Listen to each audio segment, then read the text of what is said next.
On part maintenant pour une autre phase de cette cérémonie.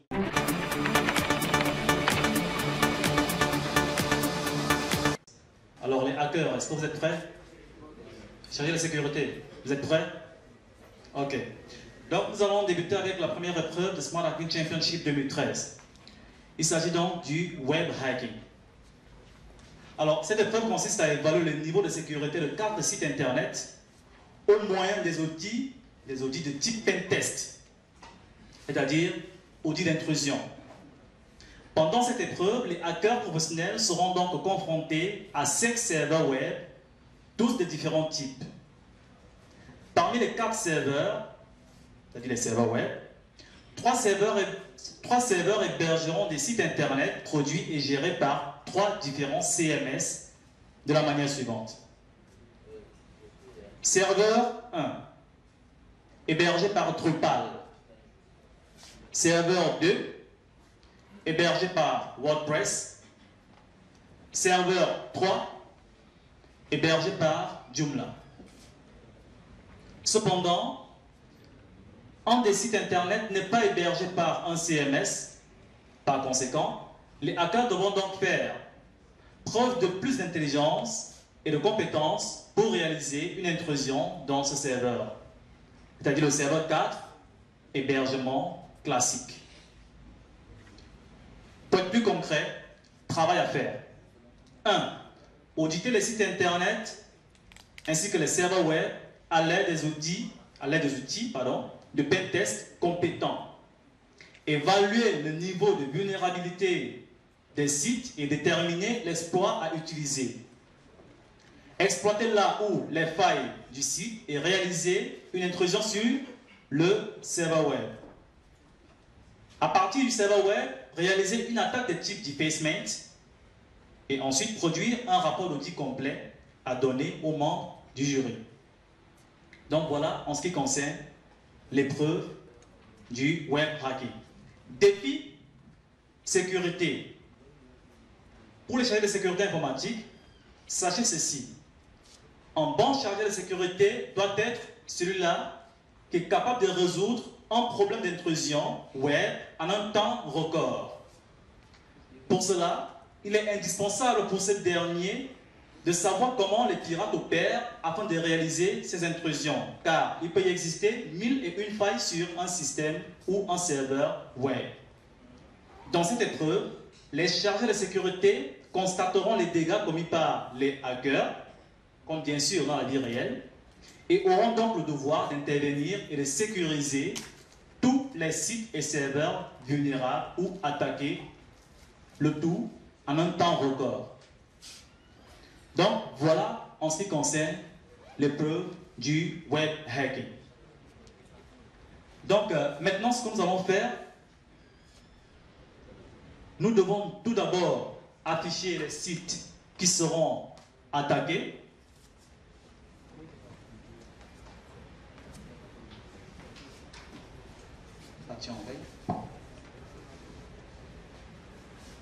Nous devons tout d'abord afficher les sites qui seront attaqués afin que le public soit au courant de ce qui va se passer. C'est bon? Tout le monde voit?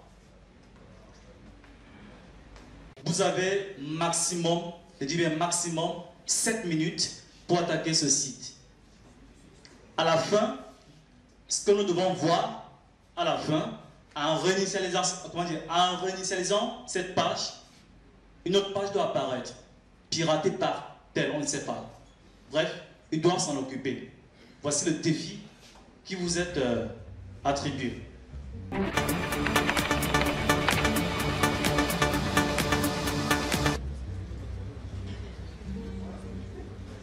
C'est quoi? Lorsqu'un site est attaqué, subitement, lorsque l'administrateur entre dans le domaine, ce n'est plus la page d'accueil qui voit apparaître. Ce qui se passe, c'est quoi? En général, il met le site hors ligne. C'est-à-dire, il désactive d'abord le site du serveur. Il envoie une page là, e-commerce, etc.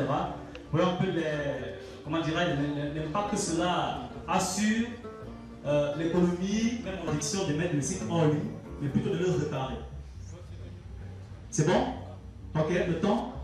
Ils ont utilisé quel temps? Ok, il n'y a pas de souci. Donc on peut réinitialiser la page. Ok, j'appuie tout simplement sur S5 et je me retourne. Voilà.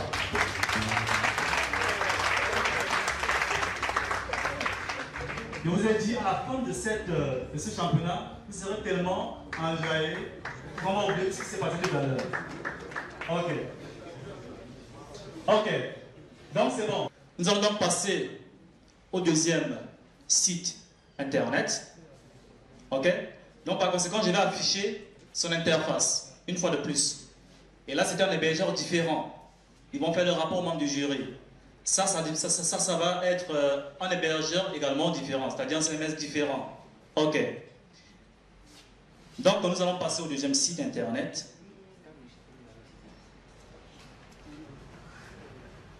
Là, nous sommes sûrs qu'on ne voit plus le nom de domaine. C'est bon? Donc, voilà l'interface du site, du prochain site, qui doit pirater. Ok. Maintenant, je vais réinitialiser la page du site.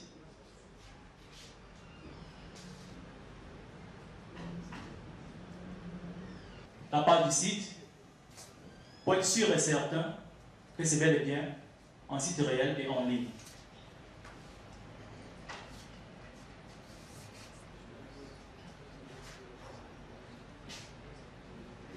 Ok. Alors, nous allons donc donner aux hackers, leur mission sera donc d'attaquer ce site comme tout à l'heure. Maintenant, celui-ci est hébergé par un autre type de CMS, on ne connaît pas. Dans Top Chrono, vous avez 7 minutes.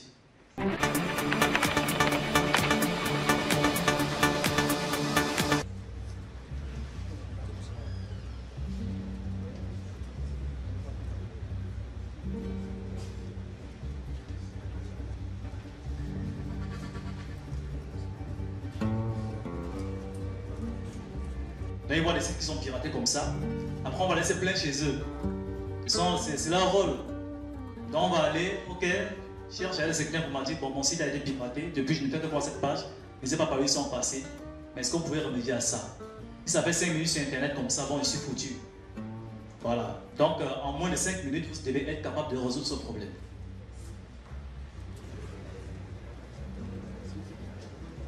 Signale que c'est bon, chez membre de jury.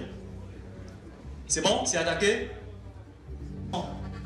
Réinitialisation de la page et voyons donc ce qui va s'afficher.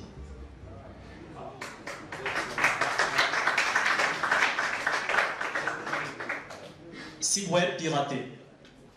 Donc, on rentre donc le prochain site internet. Ok, donc voilà le prochain site internet. Serveur numéro 3. Top Chrono, hacker, Top Chrono. Il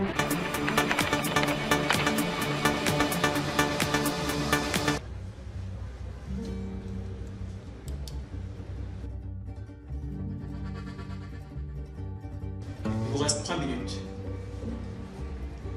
On sent que le niveau augmente déjà.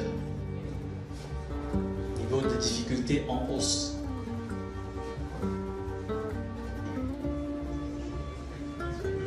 Deux minutes. 120 secondes. Ok, on va vérifier.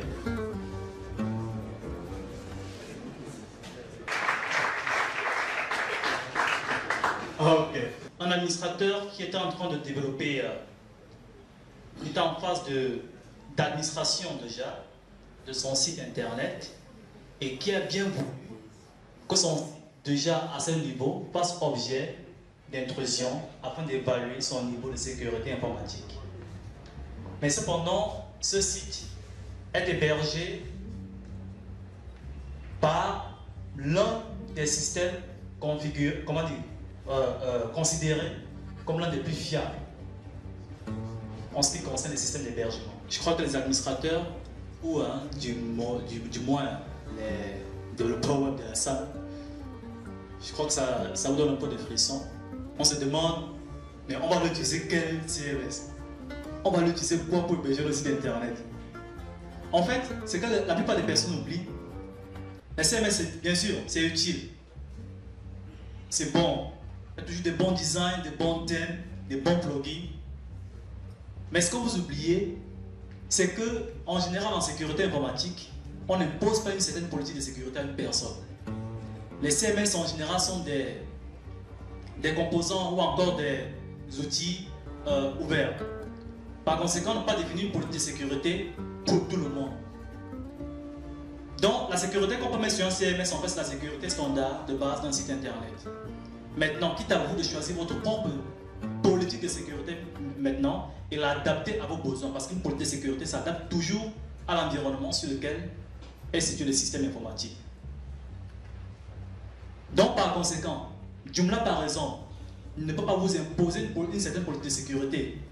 D'où le fait que vous, en tant qu'administrateur, vous devez être capable, après avoir peut-être uploadé votre thème, bien installer votre thème sur votre site Joomla ou WordPress ou quoi que ce soit, vous devez être capable de le sécuriser également. Pour être très prudent sur Internet, le téléchargement des thèmes gratuits, c'est pas quelque chose de conseillé. C'est vraiment pas quelque chose de conseillé. Au point où des CMS tels que Joomla, WordPress surtout, ont développé même des outils aujourd'hui pour scanner les thèmes et de détecter les backdoors situés sur les thèmes de leur CMS.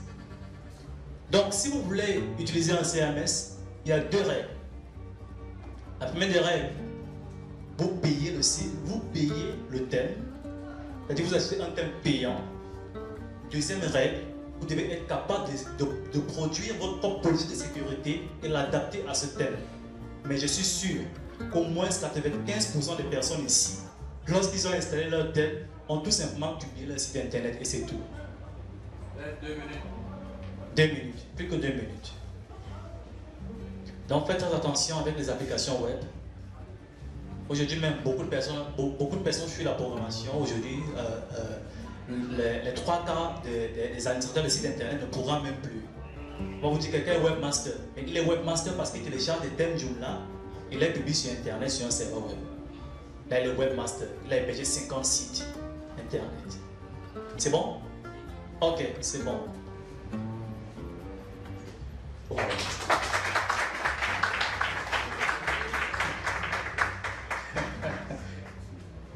Ok, il n'y a rien à dire. Les chargés de sécurité ne sont pas encore au courant des liens. Donc, ce que je vais faire tout à l'heure, je vais les balancer les liens. Ils vont constater les dégâts.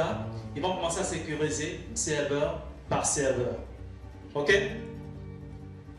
Donc, je vais prendre une clé USB.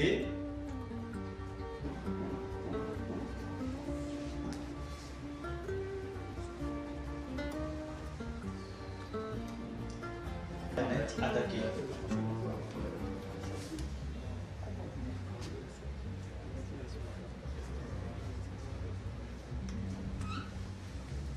Maintenant, ils vont faire la situation, ils doivent faire en fait l'inverse. Ils doivent sécuriser. Ils ne savent pas d'où ils sont, par où ils sont passés. Enfin, est-ce qu'on s'est dit en général? Pardon?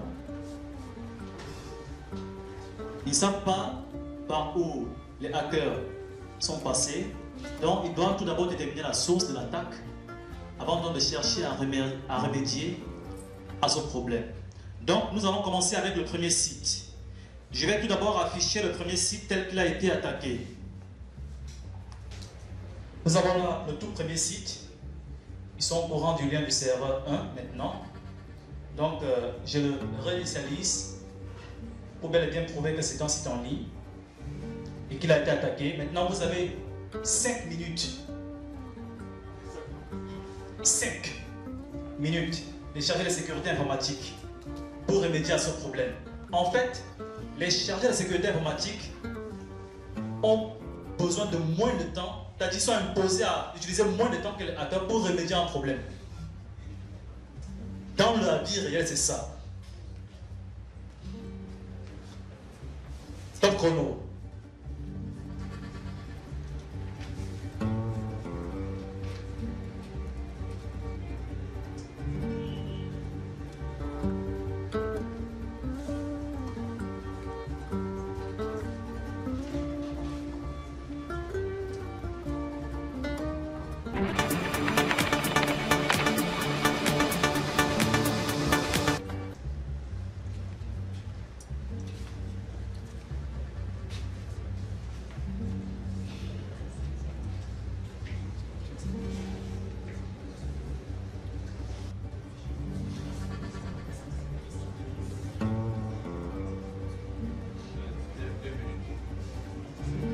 reste 2 minutes. Parce qu'ils ont une petite avance. Pourquoi? Les agents de sécurité ont les paramètres d'accès au site internet pour trouver la solution. Contrairement à Hacker, qui n'avait pas ces données. Voyons voir cela. Wow.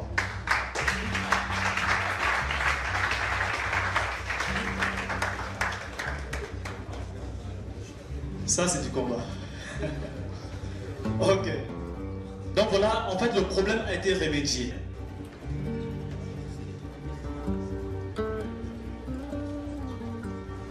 Prochain serveur, vous avez donc 5 minutes, top chrono. S'ils ont pu déterminer la source de la première attaque, ce qui est intéressant avec la sécurité informatique, ça veut dire implicitement, enfin je crois, que la source des autres attaques sont également connues automatiquement. Donc, enfin, on va voir.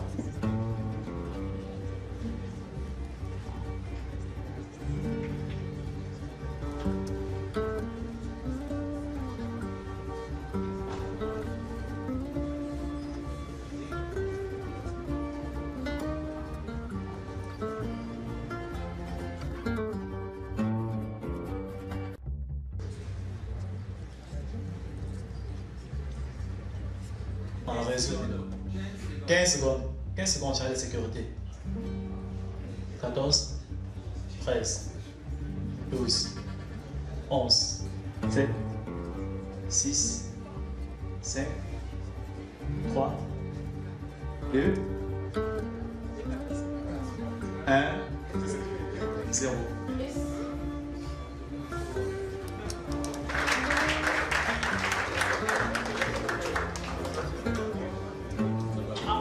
Ils n'ont pas pu. Oh. Ils n'ont pas pu sécuriser. Nous allons passer donc aux 2 derniers serveurs. Je rappelle encore que ça va se corser encore un tout petit peu. Dans la cellule, vous allez vous départager des tâches et vous allez sécuriser les 2 sites restants en même temps. Toujours en 5 minutes.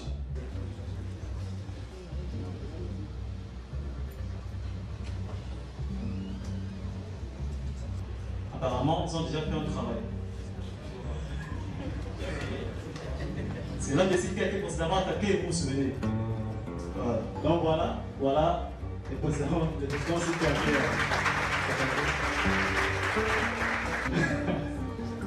Comment on va conclure ça? Donc, plus il y a des victimes, plus c'est facile. Moins il y en a, plus c'est difficile. Voilà l'état initial du site.